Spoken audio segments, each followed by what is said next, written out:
Traditional martial arts, Tai Chi, self-defense. Yeah, let's talk about that. All right, guys, on another one of my adventures, I took a trip down to Kentucky to spend some time with a martial artist down there, but no point in getting into who that is because that's who we're talking to, so let's do that. My name is Sabata Esu SahRa Serikali. No, it's a mouthful for some of y'all, but I go by Sabata. People say Master Sensei Sifu all the time, but it's really just Sabata, Big Brother. My pages are Dojolife, Dojolife, on IG, YouTube, TikTok. I'm sorry, not on TikTok. On TikTok, I'm Renaissance Man. But if you look up Dojolife, my pages will come up everywhere you at. On YouTube, it's actually Dojolife 502. I have been in the martial arts for my whole life. I started taking it super serious when I was about 22, 23. Meaning that's when I started my 10 years on the mountain, 3-4 days, just going through my whole hyperbolic time chamber like Goku. So yeah, and this is where I'm at. I've been off the mountain for probably about actually no, I'm almost 10 years off the mountain. So yeah. Please, thank you for having me, man. What's up? Yeah, but yeah, I found out about you through Instagram. I saw your stuff. I was like, oh, I like this guy. And I look, anytime I see any type of martial artist, I always reach out. See if I can come by. Yeah. Especially if I can make the trip. And yours not the worst trips. 3 hours, that's easy to do. Like right up from Tennessee or however direction it is. But the point is, you hit me up. You're like, yeah, absolutely, come on down. Yeah. And you got a good following. So yeah, we're gonna come on down and try it out. And 100%, we had a blast here today. It was like we went through the sparring, Tai Chi, MMA. We learned all the different drills, all the new Rhino. We're going to be going over all that. We'll get into that. We won't get into that. That's too much video. We're just doing baseball. It's too inside baseball right now. But tell me now, what made you want to start, like, other than obviously you have a passion for martial arts, what made you want to start, like, putting your stuff on, like some type of social media or in that? Man, it actually came out during like COVID, you know what I mean? And I started thinking like, because we couldn't have a lot of classes and stuff. And so it was like, well, how do we still learn? You know what I mean? And so I started, that's not when I started recording. I started recording way before that, like when I was, white, yellow belt, because I was never yellow belt, I was green. So it was about green belt because I wanted to see myself. Right? I'm very studious when it comes to martial arts, and just like a pro basketball player, I go and watch film after spar sessions and things like that. So I've always been recording for a long time, just lessons, and then you see how young my father is. I want to make sure that I kept posterity on the things that he tells us, the deep things that he like you got privy to today. He tells us a lot of things, and it started from me recording my practices and trainings and lessons and things that my teacher was giving me.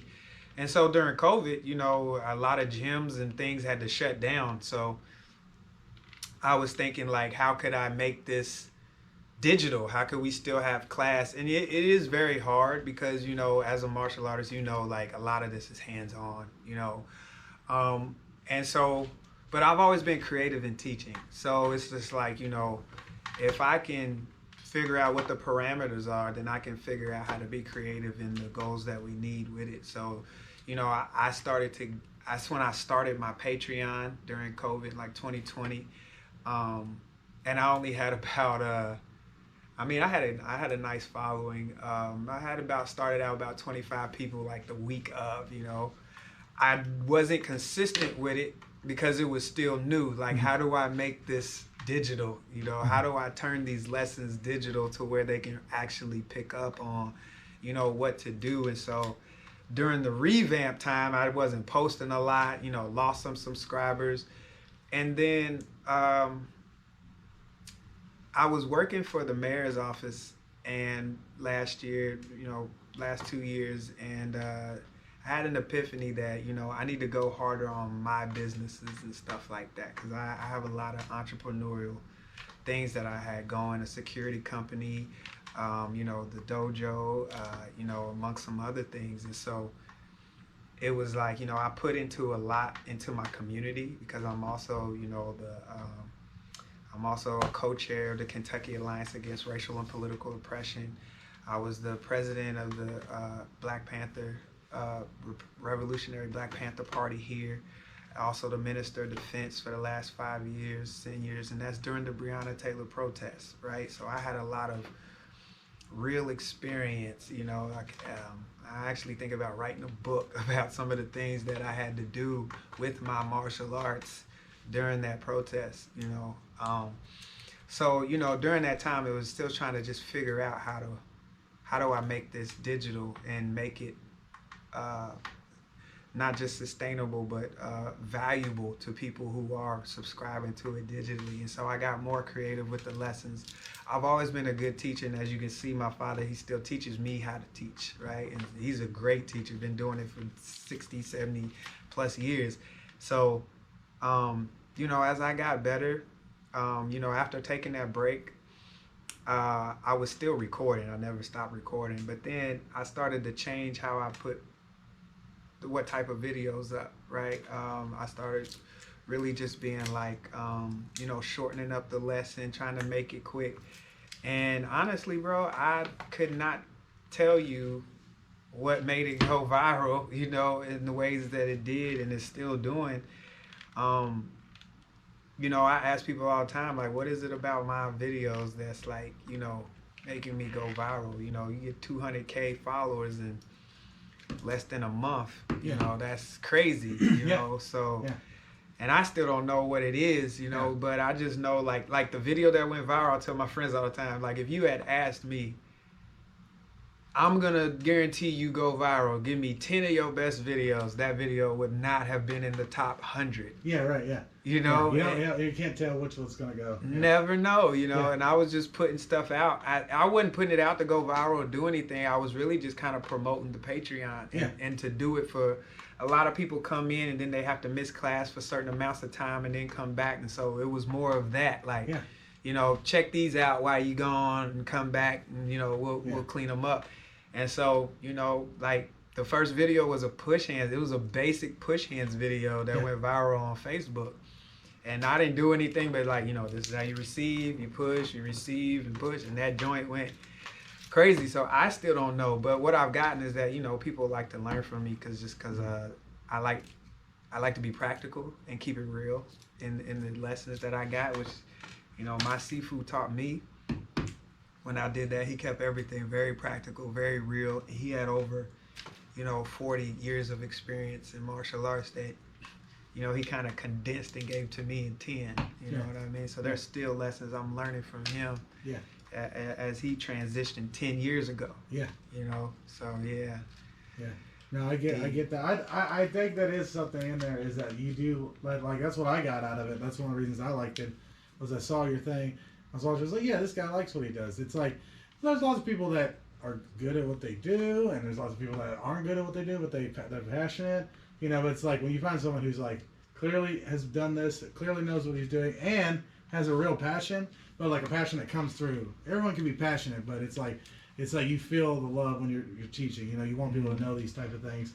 And this is a side note. This probably has nothing to do with it, but you put a new thing in my mind. I didn't know I could look fly as fuck and beat people up. Like, I didn't know that. I want to start doing it. I'm going to start wearing my Jordans and stuff. And so, it's like, I guess because we're just so used to, because, obviously, our faces are on the mat. That's why we keep, the hygiene is the thing. But, if you're not in a system where you're not, because, we're on jiu-jitsu, we're on the ground all the time. It's not the same thing. What I mean? Like, we are definitely going to have our face on the ground. Yeah. If you're in a system here where it's like up and down, and plus if you are going to have your face, you can, wipe down, that type of thing. But it's hygiene is the mainly why we do it. But I'm like, I don't want to start doing this. I'm going to get me some Jordans just for the mat. He said just for the mat. It's like, I'll take it away.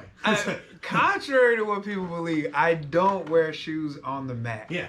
The video that's going viral now that, people saw me with one of my MMA friends over in the gym, Full Moon Martial Arts. Let me throw a plug out to them.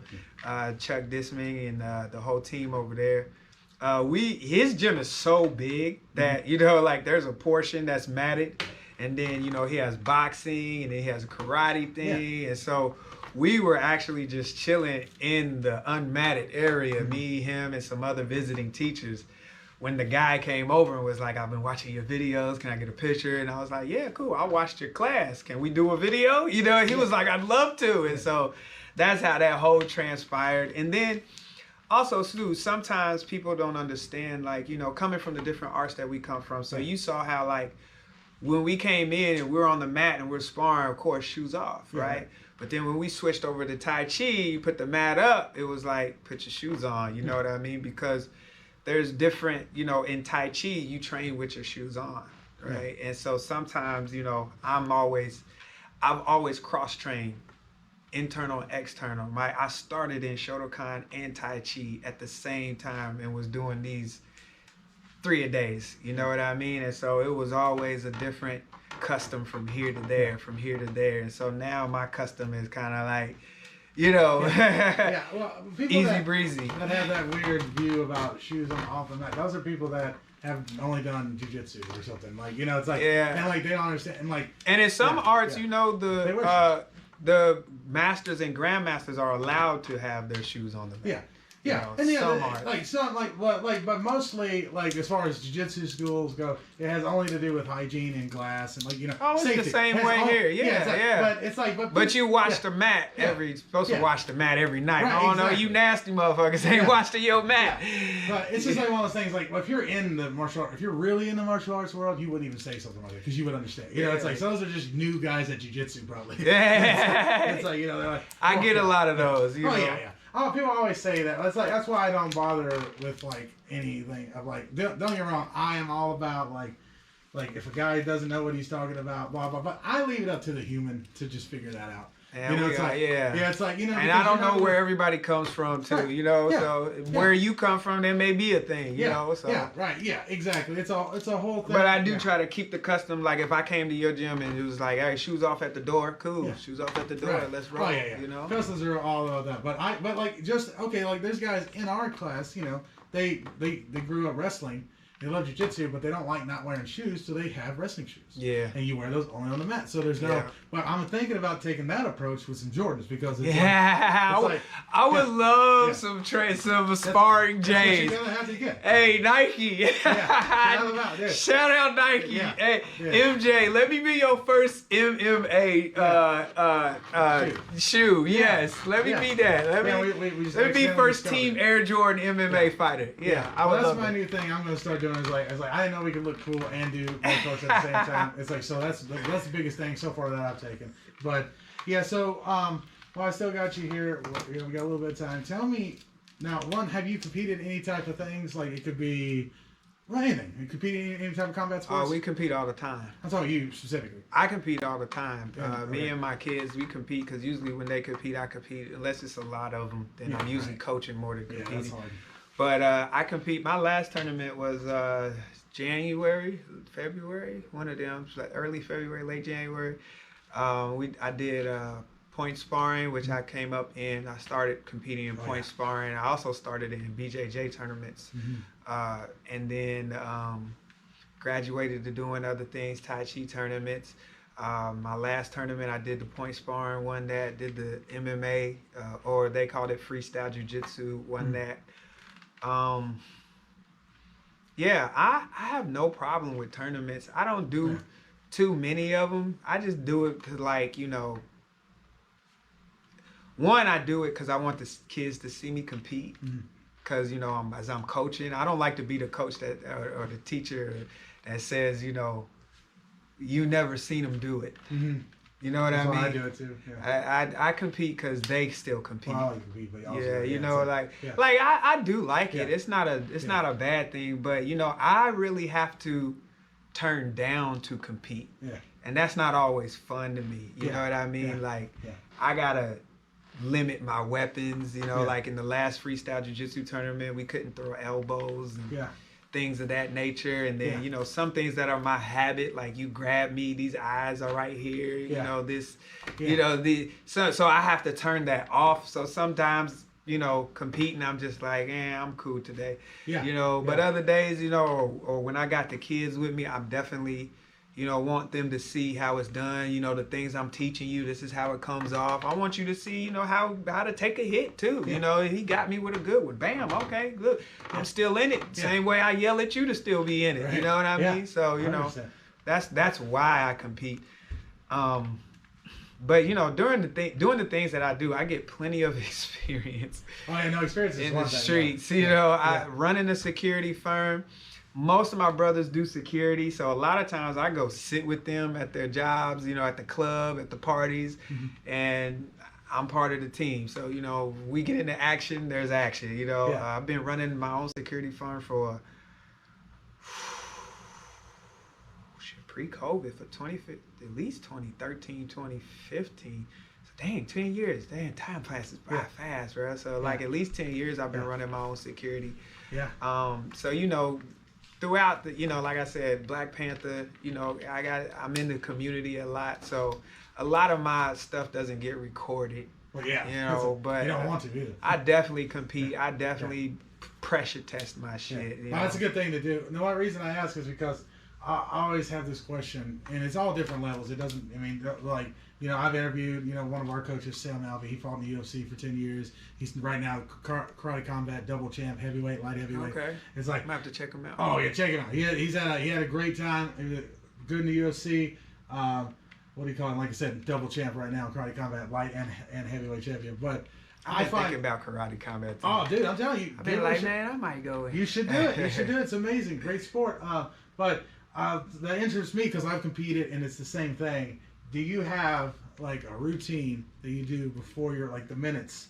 Like maybe even the few hours before the fight. Like what are you doing? Like for instance, Sam Alvey, he's very relaxed. He's just kind of in the back. And now what he's added is he starts doing some hard sparring warm-ups to get ready. So Dan Henderson, that was his coach. I'm sure you heard of him. He fought in the UFC. Yeah. His thing, he'd take a nap. He didn't give a shit. He was just like, wake me up when I'm ready to fight. Yeah. So do you have a thing that you do, or just a certain before the fight, or the competition or whatever? My thing has kind of changed over the years.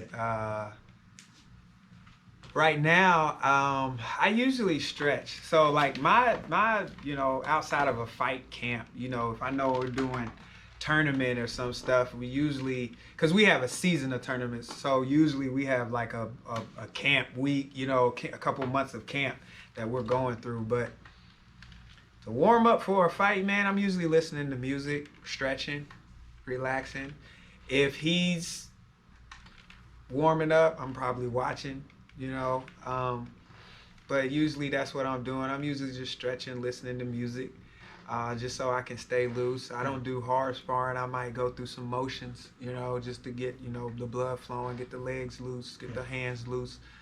But that's about it. I'm usually just lock it in. I'm just visualizing. Yeah. I'm visualizing, I'm visualizing me hitting him. I'm visualizing where he's going to be open at. I'm visualizing, different concepts of how I'm going to get in and get out, and I'm sure it is different levels. Like for me, one thing sometimes, like in the I've done some kickboxing, 2 Thai tournaments, right? Well, they were tournaments, but heavyweight there was only one, so it was one fight for me. Okay. It's like, but it's usually how it is for the heavyweights. Yeah. It's like, but I had one fight. I had one each time. But the freaking so me, they can always see me most of the time. Like you're saying, they can see you. So what I actually do just for funsies is like once I start getting ready, I start hitting pads. Terrible. like I'm out there, I'm like. Just hitting him goofy, and I'm hoping that he's watching me. Yeah. It's all just for funsies. Like, it's really not even that serious. But, I like to have fun. No, that's real. Because he'll study you. Yeah. I like to have fun in the martial arts world. I'll start from southpaw, and I'll just do weird. Because I look more awkward from southpaw anyway, because I don't practice it as much. So it's like, just get ideas in his head. It's like, this guy's southpaw, he doesn't looks weird movement. And then when the fight starts, I'm coming out there fighting. It's like, it's a whole different thing. It's not like that. Who knows if that's even ever worked? But I just think to have fun. I like to have fun. It's like, regardless, like luckily that I've done, like the amateur kickboxing world isn't, you can still get hurt, but I haven't crossed over to the hard pro level yet. So it's like, but especially MMA, but amateur MMA all the way to pro MMA is just dangerous because you got no protection. You got little gloves and a mouthpiece. No control. Everybody Thinks they John Jones. They get hurt right away. They get hurt. My the guy that you saw that came with us today, he broke his arm in a fight. It has nothing to do. He literally threw an overhand and the guy threw a jab at the same time, and when his hand was out, his elbow caught with his arm. Was it kind of like the stuff you're teaching? Sort of stuff he didn't mean to do it. Yeah. He just and it was just throwing happens at the same time, naturally. and Yeah. he snapped his arm. You know, it's like that's how fast things can go. That's so right. you know, it's like it's a rough world, man. A lot But of it's people interesting. don't I know. like to hear the different mindsets, and I'm glad you had us come out. There'll be plenty of clips to show some of the stuff that we had today. Yeah. Now, obviously, you're a passionate guy. There's plenty that I'm sure you've said about martial arts, but since we're going to close it up here, I would like to hear just what you find most awesome about martial arts, and why you think they're important. What do I find most awesome about martial arts? Exploiting weaknesses. Exploiting weaknesses not just in my opponent, but in myself, right? Iron sharpens iron, and one of the best quotes that I know and love is that a wise man can learn from a fool as well. So I'm learning from my opponent, right? When we first started sparring, right, what'd I say? I'm gonna play defense. I'm gonna sit back and just play defense, right? And I just want to let you work your stuff, and I want to work my defense more. You know what I mean? That's how I pressure tested. So a lot of people think, they see the videos, and especially you got trolls, real martial artists, they know. But they think, oh, he ain't pressure tested none of that stuff. Man, I wouldn't teach nothing I ain't pressure tested. You know what I mean? That everything that I do is to purposely exploit the weakness, so I know that this is gonna work. This works. I've done it. I know the variables of it, right? That teaches me not just in the art, but in life. How do we get better? Because the quickest thing we can do is fall into our ego and say, I'm good enough. Now if you have too much confidence, then just saying I'm good enough is where you start. That's good. But the people who got confidence and say, man, I'm the shit, I ain't gonna give a fuck, there ain't nobody teach me nothing, them to be the first ones that usually get knocked out. You gotta have a balance, of, I ain't telling you to be humble, I'm just telling you to be smart. You can be good, but be smart. Understand there's things that you're working on as a martial artist still. And that means somebody out there might have developed it to take advantage of you. Somebody out there can get you, So the biggest thing I love is working on my weaknesses. You know what I mean? I'll deliberately go out there. I have a habit of it. Some of my teachers get mad at me when I do it, but when I spar new people and stuff, I tell my students to start on 10 and come down. But me, I usually start on 1 and go up because I want to exploit some weaknesses of myself. I want to see, can he exploit these weaknesses on me? And if not, that's usually where I find my teaching moment. All right, when you see this, do this. You know what I mean? If so, then we can level up like some of my older brothers in the art. Then when we start flowing, it looks like, an anime out there, because we're really going and just, man, throws and sweeps but a lot of people can't play with me on that level. So when they're not on that level with me, I learn. I exploit my weakness. A lot of people will get into their ego and say, well, let me beat this person up in sparring. I'm the opposite. I'm like, shit, let him work and let me work too. Because right. Maybe he's good at wrestling. Maybe you know what I mean? Maybe he's good at striking. So I'm going to let him strike as much as he wants to so I can get my defense tighter. I love what they're good at. You know what I mean? I let you take me to the ground. I'm like, let me see how he works his weight. You know what I mean? You did very good. And I love that, because then now I get to wrestle with a big guy who knows what he's doing. You know what I mean? How does that strengthen my defense too? You know what I mean? So I'm always constantly getting better, constantly learning, constantly exploiting my weaknesses to make myself better overall. And that's the biggest thing I love about martial arts, because it doesn't matter who you are. You know what I mean? You can come in and be your God self in here, because that a lot of people don't know that is the origination of martial arts, was to build your spirit up. And that's why, a lot of traditional schools and stuff still talk about confidence, inner peace, concentration, self-discipline, right? The intangibles of fighting. But a lot of people don't go there anymore because it's just about kicking and punching. But we really know that makes your kicking and punching better when you have honor, when you have a control, like we talked about a lot today, control balance behind them, it makes the technique a lot better. And that balance ain't just balancing my legs, that's balancing my spirit, balance of my body, my mind and my heart, balance of my feminine and masculine, balance of the left and right. Whatever I do on the right, I can do with the left. Balance, you see what I'm saying? Yeah. Those lessons get really deep. And I look at them like that. And so that's why this stuff is like, wow, you know what I mean? Like I would advise it to anybody to go train. You know, like I grew up in church and I love the Lord, you know, and I love spiritualism. But if you're looking for your highest self, go train. Go get punched in your mouth. You'll see who you are. You know what I mean? Yeah. You'll see if you are built for this or built for that. Yeah. There's nothing wrong with being built either way. There's nothing wrong with it. Exactly. I think it's well said, man. So we are here at 1313 Bardstown Road in Louisville, Kentucky. We are the new chapter Tai Chi and Traditional Mixed Martial Arts School. I am Sensei or Sifu or just brother Sabata Esu SahRa Serikali. Just call me Bata for short, you know, the guy with the J's. You find me on all platforms, Dojolife. That's all one word. On Facebook, I'm El Shaddai. On TikTok, I'm Renaissance Man. But if you type in, look, Dojolife, you'll find me on all platforms. Not to be mixed up with Mick Dojolife, because that is far from what we do. It's actually the polar opposite. So I appreciate y'all following me. If you get a chance, come on down to the school, work out with me, even if it's just for one session, an hour. I love to exchange knowledge, collaborate with people, and grow in the arts. And until I see you again, peace, love, and light. All right. Well, there you go, right?